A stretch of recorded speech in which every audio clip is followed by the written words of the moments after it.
ಈ ದಿನ ನಾವು ಪ್ರಾಮಾಣಿಕವಾಗಿ ಪ್ರತಿಜ್ಞೆಯನ್ನು ಮಾಡುತ್ತಿದ್ದೇವೆ. ಮಕ್ಕಳಾದ ನಾವು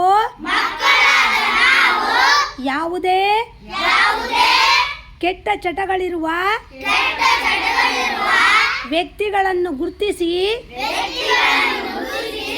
ಅವರಿಗೆ ಮನವರಿಕೆ ಮಾಡುವ ಮೂಲಕ ದೇಶಾದ್ಯಂತ ನಮ್ಮ ರಾಷ್ಟ್ರವನ್ನು ತಂಬಾಕು ಮುಕ್ತ ರಾಷ್ಟ್ರವನ್ನಾಗಿ ಮಾಡುತ್ತೇವೆಂದು